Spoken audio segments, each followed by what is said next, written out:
നെടുമങ്ങാട്ടെ 1.5 വയസ്സുകാരന്റെ കൊലപാതകത്തിൽ കുട്ടിയുടെ രണ്ടാനച്ഛനും അമ്മയ്ക്കുമെതിരെ കുറ്റപത്രം നൽകിയ അന്വേഷണ സംഘം. കുഞ്ഞിനെ കൊലപ്പെടുത്തിയത് അതിക്രൂരമായെന്ന് കുറ്റപത്രം. കുഞ്ഞിന്റെ ശരീരത്തിൽ 96 മുറിവുകളെന്നും കുറ്റപത്രത്തിൽ. നെടുമങ്ങാട് SC/ST കോടതിയിലാണ് കുറ്റപത്രം നൽകിയത്. വിശദാംശങ്ങളുമായി MS വീണ ചേരുകയാണ്. വീണ, അരുംകൊലയുടെ അതിക്രൂരമായ കൊലപാതകത്തിന്റെ കുറ്റപത്രം, പ്രധാനമായും എന്തൊക്കെയാണ് കുറ്റപത്രത്തിലെ കണ്ടെത്തലുകൾ, പരാമർശങ്ങൾ?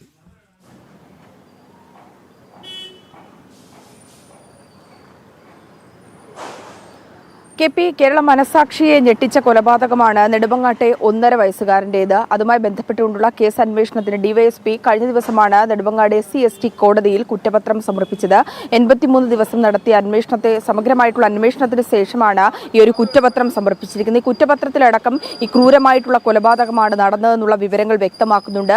കുട്ടിയുടെ അമ്മ അഖിലയ്ക്കും അമ്മയുടെ രണ്ടാം ഭർത്താവായ അർഷാദിനും ഈ ഒരു കാര്യത്തിൽ കൃത്യമായിട്ടുള്ള പങ്കുണ്ട്. അവർ തന്നെയാണ് കുഞ്ഞിനോട് ക്രൂരത കാട്ടിയതെന്ന് അടക്കം കുറ്റപത്രത്തിൽ കൃത്യമായി തന്നെ വ്യക്തമാക്കുന്നുമുണ്ട്. കുഞ്ഞിന് കൃത്യസമയത്ത് വൈദ്യ പരിശോധന അടക്കം, ചികിത്സ അടക്കം എത്തിക്കുന്നതിൽ വൈകിപ്പിക്കൽ ഉണ്ടാക്കി.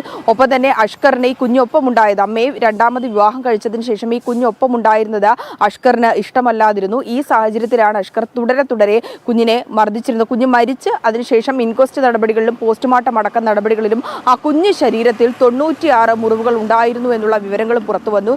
ഈ മുറിവുകളെ സംബന്ധിച്ചുള്ള വിശദാംശങ്ങളും ഈ കുറ്റപത്രത്തിലുണ്ട്. ഒപ്പം തന്നെ ഈ കൊലപാതകം അത് മാത്രമല്ല, കൊലപാതകത്തിന് ശേഷം കുഞ്ഞിനോ ചികിത്സ നിഷേധിച്ച കാര്യങ്ങളടക്കം ഈ ഒരു കുറ്റപത്രത്തിൽ വ്യക്തമാക്കിയിട്ടുണ്ടെന്നാണ് നമുക്ക് മനസ്സിലാക്കാൻ സാധിക്കുന്നത്. ഒപ്പം തന്നെ അമ്മയ്ക്കും ഇതിൽ പങ്കുണ്ടെന്നുള്ളതാണ്. കാരണം കുഞ്ഞിനെ ഈ അഷ്കർ തുടരെ മർദ്ദിക്കുന്നത് അമ്മയ്ക്ക് അറിയാമായിരുന്നു.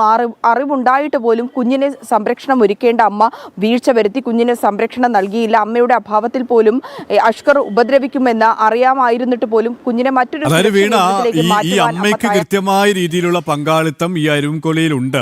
ഈ പ്രതി അത്രത്തോളം ക്രൂരമായി തൻ്റെ കുഞ്ഞിനെ ഉപദ്രവിക്കുന്നുണ്ട് എന്ന് അറിഞ്ഞിട്ടും പലപ്പോഴും ബോധപൂർവം കുഞ്ഞിനെ ആ അതിക്രൂരമായ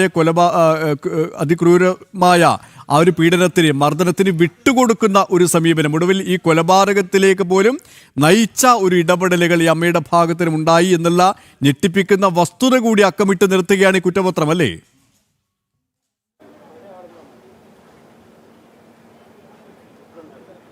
തീർച്ചയായും KP, അത് തന്നെയാണ്. കാരണം അമ്മ കുഞ്ഞിൻ്റെ സംരക്ഷണം ഏറ്റെടുക്കുന്നു. പലപ്പോഴും അമ്മയുടെ സാന്നിധ്യത്തിലും അമ്മ വീട്ടിലുള്ള സമയത്ത് പോലും അഷ്കർ കുഞ്ഞിനെ നിരന്തരമായി ഉപദ്രവിക്കുന്ന സാഹചര്യം ഉണ്ടായിരുന്നു. അതൊക്കെ കണ്ടിട്ട് പോലും അമ്മ പ്രതികരിച്ചില്ല. കുഞ്ഞിനെ സുരക്ഷിതമായിട്ടുള്ള ഒരു കേന്ദ്രത്തിലേക്ക് മാറ്റിയില്ല.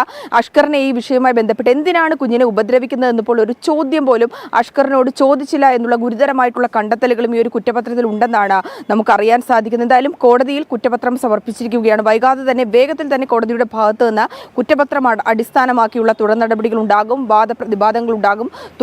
ഇതിനുശേഷമായിരിക്കും ശിക്ഷ നടപ്പാക്കുക, അല്ലെങ്കിൽ ശിക്ഷാവിധി അടക്കമുള്ള കാര്യങ്ങളിലേക്കും വിചാരണ നടപടികളിലേക്കും കോടതി കടക്കുക എന്നാണ് അറിയാൻ സാധിക്കുന്നത്. എന്തായാലും മനസാക്ഷിയെ മരവിപ്പിച്ച, മനസാക്ഷിക്ക് നിരക്കാൻ കഴിയാത്ത സംഭവം തന്നെയാണ് ഉണ്ടായത്. ആ കുഞ്ഞു ശരീരത്തിന് താങ്ങാനാകാത്ത ക്രൂരതയാണ് അമ്മയുടെ അറിവോടുകൂടി രണ്ടാനച്ഛൻ ആ കുഞ്ഞിനെ ക്രൂരമായി ഉപദ്രവിച്ചതെന്നുള്ളതാണ് ഏറ്റവും പ്രധാനപ്പെട്ട വസ്തുതയും. KP, അതിക്രൂരമായ കൊലപാതകത്തിൽ അക്കമിട്ട് കുറ്റപത്രം.